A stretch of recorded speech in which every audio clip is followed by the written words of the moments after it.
What's up, y'all? If you don't understand Chinese, you won't be able to speak it, right?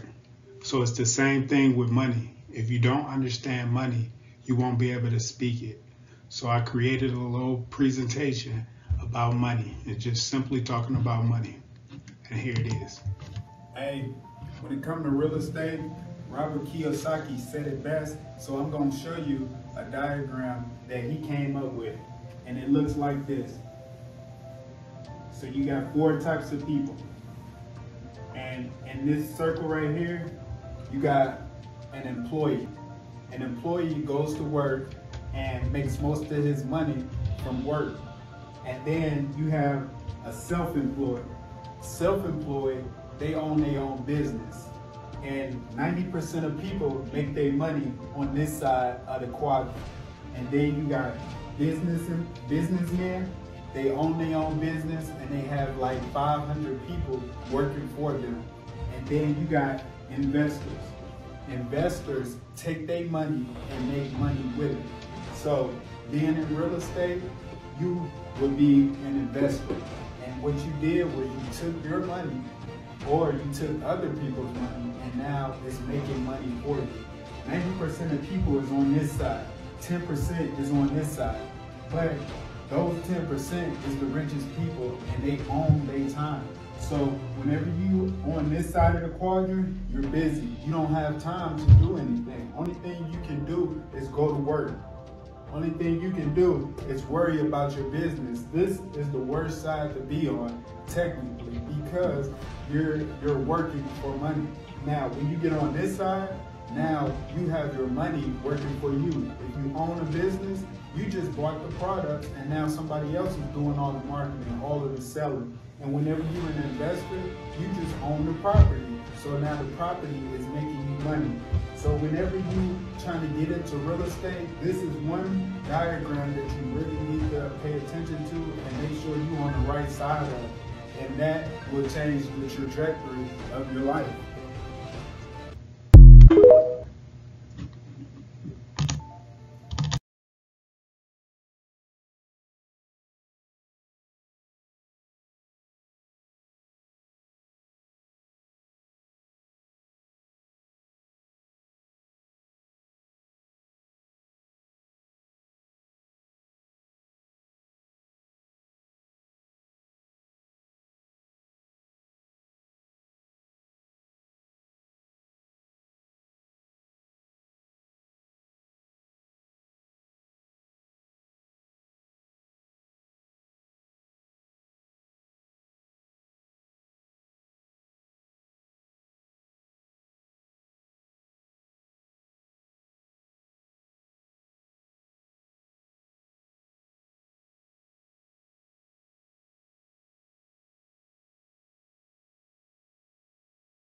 So that's the basis of it. Um, Producing products and building businesses. If you work on the right side of the quadrant, you'll be producing a product, you'll be building a business. But if you're working on the left side, you're an employee. So now you gotta, ask for vacations and things like that, and deal with people you don't want to deal with. That's some of the downfalls of being an employee. But I know we all got to start somewhere. So whenever you're working as an employee, you work towards a goal. Like, have an end in mind. You don't work there and then just be like, I'm gonna just work here for 40 years, retire. Nah, have an end in mind and work towards that. Whenever you get done, you didn't quit. You just finished it. You had a goal set and you finished it. I knew that I wanted to get in real estate, for instance, right? So I worked on my job for 2 years. I built my credit. I took that job and worked towards my goal. Employees, it's good for some people. It's just not good for everybody. Like me, I'm not one that's want to sit back and just listen to people and take orders. So therefore, I created my own product that I can sell, and that's my book, From Prison to Properties. I created a business where I can help people that I want to help instead of having to work for a factory, helping them build their products and things like that.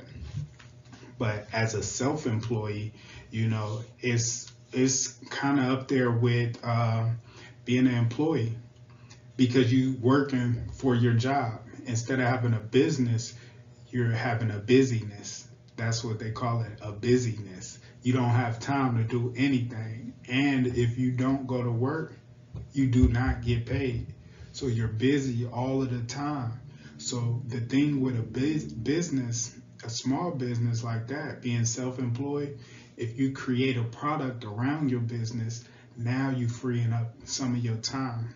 And what I mean by that is, let's say you do hair, or let's say you have a car shop or something like that. So when you're doing hair, you create a product like grease that you can sell, as opposed to having to be there every day doing the hair. When you do hair, you cannot reach everybody in the world. It's 8 billion people in the world. So if you do hair as your profession, you can only reach a certain amount of people. But if you have a product, that product can reach way more people. So that's why I always encourage people to come up with some type of product that they can reach more than just a local area, that they can reach more than the people that they have to be in presence with, right? So that way that you can build up some cash flow now.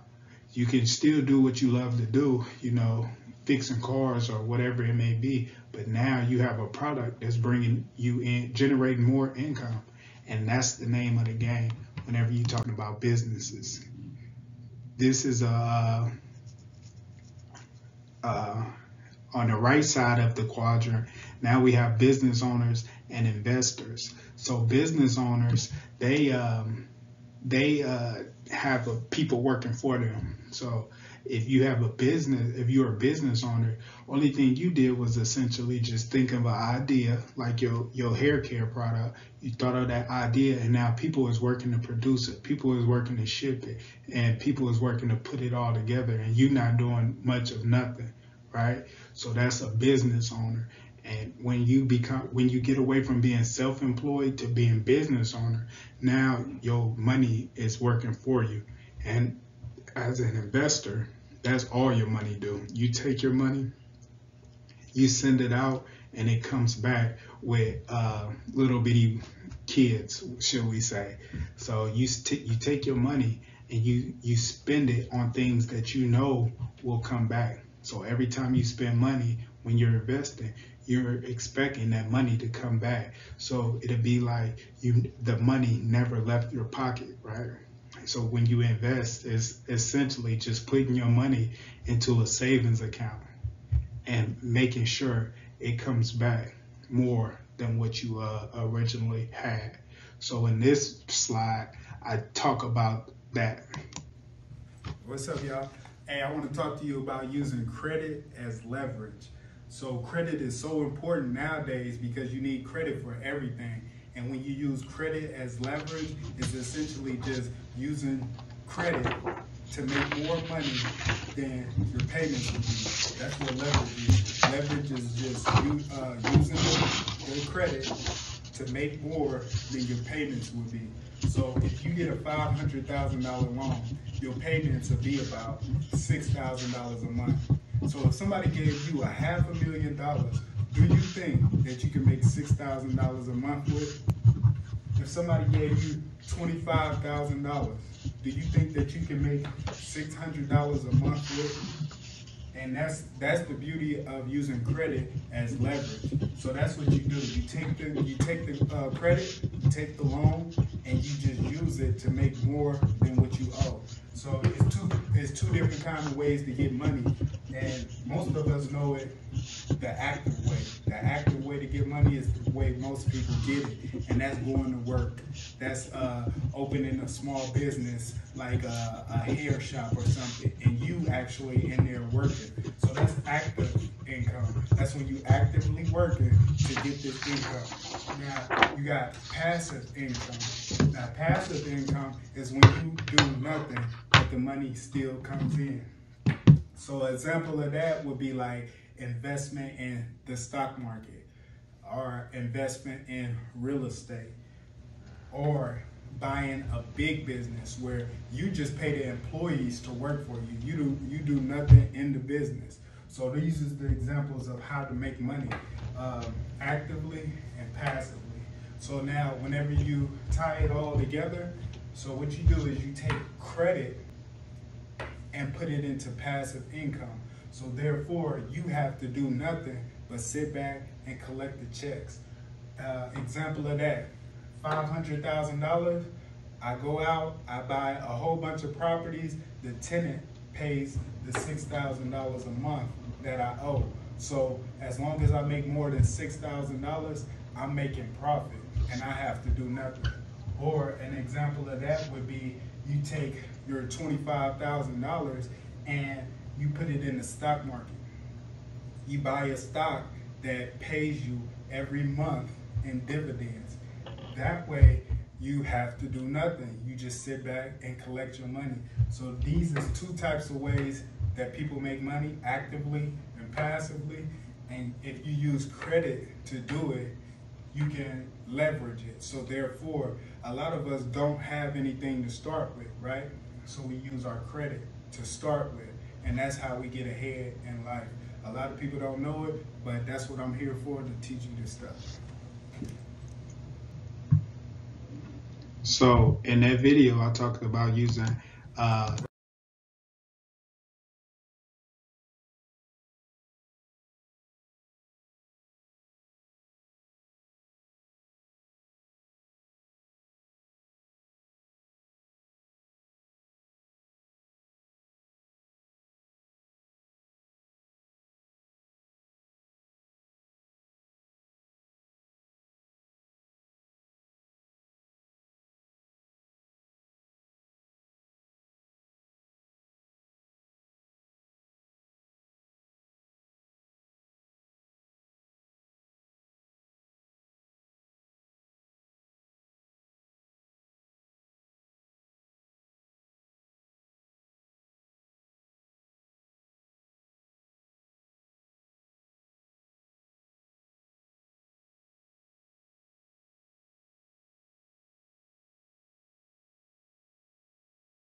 using somebody else's money to start a business.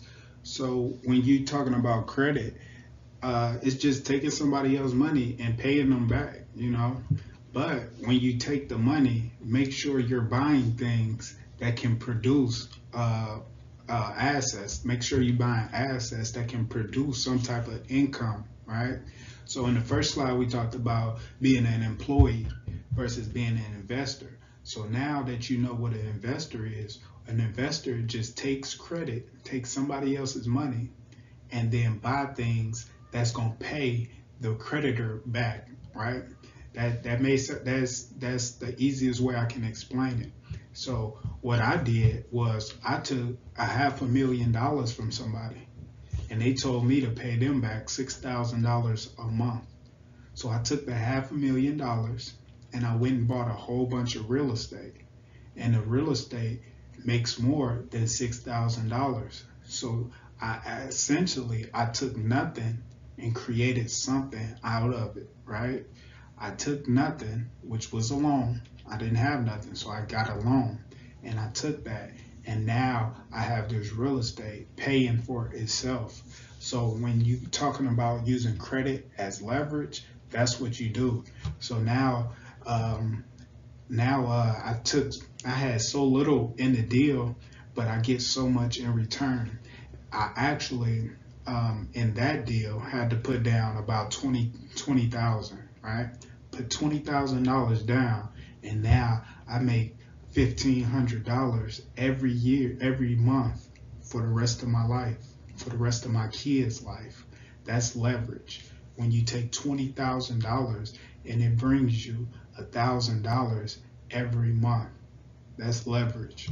So whenever you're talking about investing and building businesses, that's all they did. These people didn't come out of their pocket all of this money and go buy that skyscraper. They didn't come out of their pocket all that money and produce a factory or a warehouse. No, what they did was they took other people's money, pooled it all together, and now the other people is reaping the benefits of the whole big idea, right? That one person had an idea and he conveyed it to a whole bunch of people that had money. All of those people gave him the money, and now he pays them back every month, and he still keeps a little piece of the pie. See, what I like to say is 30% of a loaf is better than 100% of the crumbs. So what that means is, if I get 30% of a big old thing, that's way better than getting a whole bunch of little crumbs. And people who work by themselves usually get the crumbs. We getting so little that we not even getting ahead. But whenever you partner with people and use other people's money, now you can scale way faster. And that's the way most people scale, is they use other people's money. See, whenever you're using other people's money, it's not like getting money from your big cousin or something like that. So your big cousin gonna be like, man, give me my money on the first, and I need all of it. See, whenever you invest in, now you gotta learn the language, because with an investment is you're paying principal or you're paying interest and things like that. So you're only paying a little bit of the money at a time. And me and you both know that you got 30 years to pay it back. So just pay me this little bit, and I know I'm gonna get my money for 30 years, and you know that you got an asset. So I cover that in this slide right here. What's up, y'all? Hey, I want to talk about cash flow and interest and how you put them together to make money. All right. So cash flow is only money flowing into your pocket. And there's two ways to get cash flow: actively and passively. Actively would be things like braiding hair, going to your job, things you actively do to get money coming in. That's active income. So if you don't do the thing, the money won't come in. So we want to get on more of the passive side. passive side would be creating a product like a book, like a clothing line, and like real estate. Those is passive ways to get money. Things that you don't have to do every day, but the cash flow still comes in, right? So if you stop doing something, the money will still come in. That's passive income, right? And I want to tie it in with interest because I was talking to somebody the other day and their eyes lit up when I introduced this concept, right? So the thing I introduced to them was you take other people's money and get passive income. I don't know what made it light up in their head at that moment, but this is what I explained to them. So when you go out and get a school loan, you paying 10%, 20% interest. And what that means is I give you $100 and you pay me back $120. That's 20% interest, right? But if I don't put any money down and I get money back coming in, that's an infinite return. So the person that gave you $100, they made 20% on their money. But if you take a credit card or you go out and get a loan, it's not your money, right? But you're putting it into something that's gonna pay you forever. Now you have an infinite return. An infinite sign is a sideways 8, and that means forever. It doesn't stop. So I introduced that concept of taking a credit card, swiping a credit card. Now you came nothing out of your pocket and you went and bought a book. You went and produced a book, or you went and produced a clothing line. And now that clothing line or that book is paying that credit card payment, right? But you're still making money forever. That's how the wealthy get more wealthy. They don't use their own money. They use other people's money, which is a bank, which is a credit card. And this is the simple formula to getting ahead in life. See, cash flow is just the money flowing into your pocket. That's all cash flow is. And now, how much is flowing into your pocket that you get to keep? So remember, we're getting everything on credit, right? So I borrowed $1,000. I gotta pay $500 a month, right? So I mean, I make $500. I gotta pay $500. Right? So I got $500 in cash flow, right? So the more cash flow we got, then the more wealthy we are. See, wealth is measured in time. So how long can you sustain this way of living without having to change up and go get a job and run out of money? That's wealth right there. So cash flow produces wealth. So if I get something on credit and it produces cash flow, now that's truly wealthy. Where I didn't have to pick up a phone, I didn't have to do nothing. But it's passively coming into my pocket. Passive income coming into my pocket every month. That's cash flow. And that's how you measure wealth. Wealth is not measured in a big old rubber band full of money. That's nothing. Because the only thing you about to do with that money is spend it. It's about to go out your pocket. Now when you spend it, now if you buy an asset, buy something that's going to keep on coming back, now you understand the money. And that's what this video is about. The video is about stop working for money. Get on the right side of the quadrant and start having the money work for you. Invest that money, right? If you don't have money, go get credit and then use the credit to bring in more money. And then it's two sides of that, interest and cash flow. So when we talking about interest is just the extras that you gotta pay. If I give you 100, you give me 120. Now you've paid 20 in interest and I've collected 20 in interest. But if you look at it from your point of view, you only paid 20 in interest, but now you got this thing that's bringing you 20 every month for the rest of your life.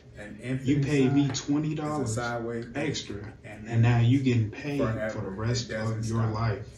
Now that's how you I create introduced that wealth, concept and of that's what we taking not a being credit taught in card, schools, swiping and a that's credit what I'm card. here for. Now you can't This nothing out of is your how you pocket, understand and money. you went and bought a book. You went and produced a book, or you went and produced a clothing line, and now that clothing line or that book is paying that credit card payment, right?